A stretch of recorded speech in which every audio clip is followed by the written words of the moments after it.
ரீசெண்டாக ஒரு ஆர்டிகல் படித்தேன். ரொம்ப இன்ட்ரெஸ்டிங்காக இருந்தது. எப்படி கார்ப்பரேட் கம்பெனிகள் வந்து நம்மளோட உணவு கலாச்சாரத்தை அப்படியே கம்ப்ளீட்டாக மாற்றிடுறாங்க. நமக்கு சம்மந்தமே இல்லாத உணவு வந்து இன்னைக்கு சாப்பிட்டுட்டு இருக்கோம். ஜப்பானில் வந்து 2ஆம் உலகப் போருக்கு பின்னாடி பார்த்தீங்கன்னா நெஸ்லே கம்பெனிக்காரன் காப்பியை எப்படியா வியாபாரம் பண்ணணும்னு காஃபியை ஜப்பானுக்கு போகிறான். போய் லான்ச் பண்ணுறாங்க. கோடிக்கணக்கில் செலவழிச்சு அட்வர்டைஸ்மெண்ட்லாம் பண்ணுறாங்க. வியாபாரமே ஆகலை. சுத்த நஷ்டம். வியாபாரம் ஒன்றுமே பண்ண முடியல. காப்பியை குடிக்க மாட்டேங்கிறாங்க ஏன் ஜப்பான்காரங்க.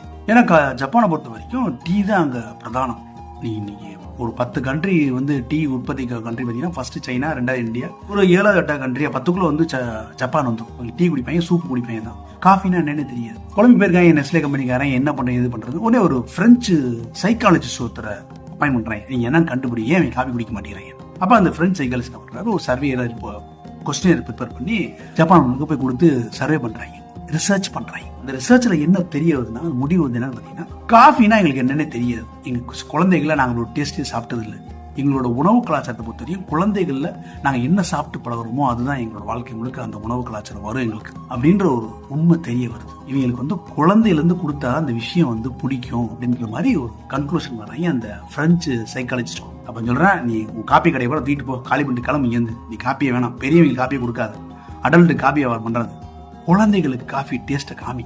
என்ன மாதிரி காஃபி ஃபிளேவர் உள்ள மிட்டாய், கேண்டீஸ், சாக்லேட்ஸ், குக்கீஸ், இந்த மாதிரி காஃபி ஃபிளேவர்லாம் கொடுத்து சாப்பிட்டு காஃபியை வந்து இது பண்ணி பழக்கப்படுத்துறாங்க. அந்த குழந்தைங்களாம் ஒரு 10-20 வருஷம் கழிச்சு 1985-90 தொட்ட அந்த பிள்ளைகளுக்கு இந்த காஃபியோட டேஸ்ட் தேவைப்படுது. அவங்க ஒர்க்கு வேலைக்கு வந்தோடனே அவங்களுக்கு டென்ஷன், ப்ரெஷர், அந்த காஃபியும் தேவைப்படுது. அப்ப காஃபியை திருப்பி ரீலான்ச் பண்றான் நெஸ்லே கம்பெனிக்காரன்.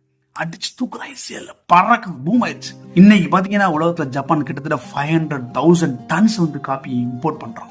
ஆனா அவங்க காஃபியை குடிச்சது கிடையாது 100 வருஷத்துக்கு. இன்னைக்கு நம்ம நாட்டிலே தான் நடந்துட்டு இருக்கு. இந்த கார்பரேட் கம்பெனிக்காரங்க குழந்தைகளுக்கு, நமக்கு தெரியாது, நம்ம கொழுக்கட்டை சாப்பிட்ருக்கோம், இப்ப மோமோஸ்ன்றாங்க, பீஸா, பர்கர், கண்ட கழுத, கேக்கே 100 வருஷம் முன்னாடி கிடையாது, சாப்பிட்டது கிடையாது.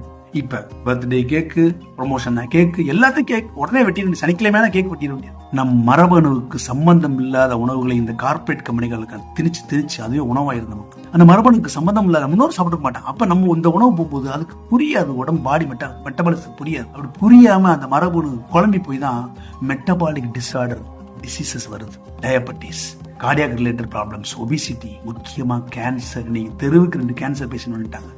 இதான் முக்கியமான காரணம். நம் கலாச்சாரத்துக்கு சம்பந்தம் இல்லாத உணவை திணிக்கிறது மூலமா. விழிப்புணர்வுடன் இருப்போம்.